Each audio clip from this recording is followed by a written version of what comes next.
Bonsoir chers amis. Je voudrais excuser, comme à l'accoutumée, Michael Delafosse, maire de la ville de Montpellier, président de la métropole, qui s'est excusé, Carole Delga, président de la région occitane Pyrénées-Méditerranée, le professeur Mireille Adas-Lebel, présidente de l'Institut Maïmonide Averroès Thomas d'Aquin, et saluer le public, les présidents d'associations, institutionnels, en premier lieu Charles Eddy, président délégué de notre institut universitaire. Alors on a eu un mois de janvier qualitatif. Si vous avez suivi l'actualité maïmonidienne, averroïste et thomiste, vous avez pu apprécier l'érudition de Pierre Savy pour son ouvrage sur les Juifs et les princes dans l'Italie de la Renaissance.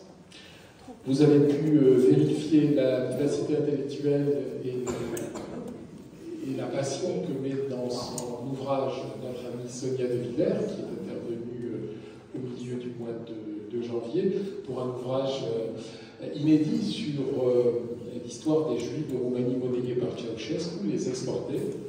Et nous avons retrouvé un autre universitaire il y a une semaine avec Martine Cohen, qui a publié un livre sur le franco-judaïsme aux presses universitaires de Rennes.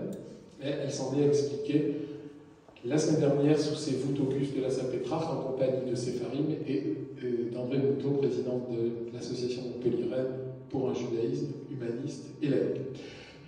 Jacques-Sylvain Klein ouvre ce mois de février, qui ne sera pas moins qualitatif, peut-être moins quantitatif, mais tout autant qualitatif, puisque, effectivement, outre son intervention, nous accueillerons dans 2 semaines Myriam Ackerman, qui est la première femme rabbin orthodoxe autoproclamé de France, et qui interviendra avec... on n'est pas peu fiers, on avait reçu pour la première fois la première femme rabbin libérale avec Pauline Beb il y a plus de 20 ans. Donc là, on innove avec l'orthodoxie, qui interviendra aux côtés de Michael de Saint-Chéran, qui est un habitué de l'Institut Maïmonide, pour un ouvrage écrit à 4 mains sur cette absence de religion dans l'enfance et ce retour à la foi, et cette découverte, cette redécouverte de la théologie du peuple à la loi mosaïque. Ce serait une rencontre intéressante, inédite, dans 2 semaines, ici même. Jacques-Sylvain Klein, c'est la 2e fois qu'il intervient à l'Institut Maïmonide. Nous l'avions reçu il y a plus d'une dizaine d'années avec notre ami Jean-Pierre Allali.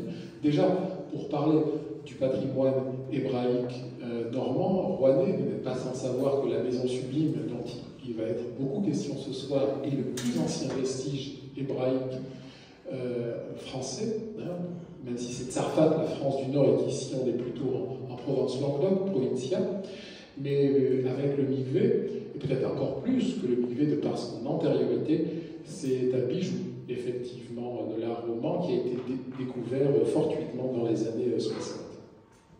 Il a beaucoup œuvré, il a beaucoup consacré à la valorisation du patrimoine hébraïque médiéval de Rouen, matérialisé par ce que l'on a appelé la Maison Sublime.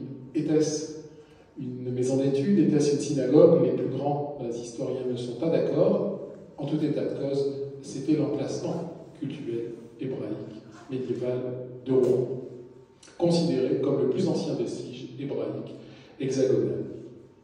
La valorisation du patrimoine montpelliérain et occitan hébraïque est l'un de nos piliers aux côtés de l'enseignement des monothéismes et du dialogue interreligieux. C'est pourquoi cette conférence est importante, même si là, nous allons poser nos valises en Tsarfat, en France du Nord.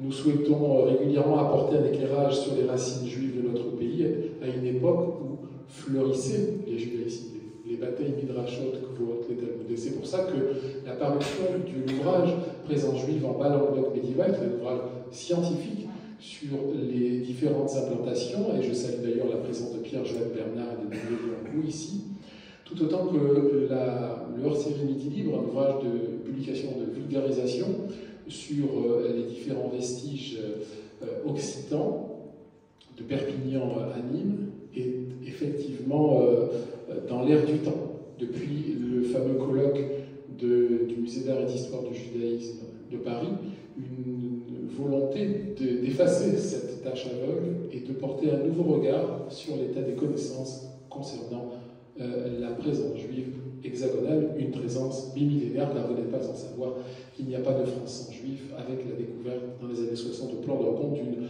lampe à huile qui effectivement confirme une présence juive qui remonte à des temps immémoriaux.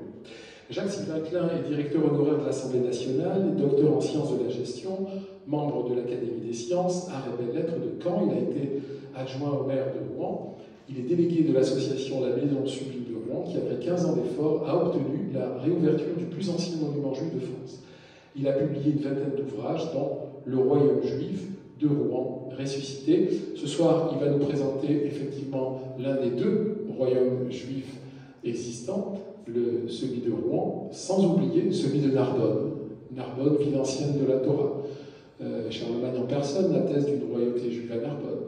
Dans la ville Nerbina en hébreu, nous devons retenir un lignage fameux, celui des Kimri au XIIe siècle, avec le fils David, prince des Gramériens, auteur du fameux Sefer HaShorashim. Si vous ne deviez retenir que deux cités en Provence-Languedoc pour l'ancienneté du judaïsme français, retenez Arles et Narbonne. Alors, nous allons vous proposer avec Jacques-Sylvain Klein un petit reportage de France 3 sur les vestiges, et ensuite il s'exprimera pour un topo avant de répondre à vos questions.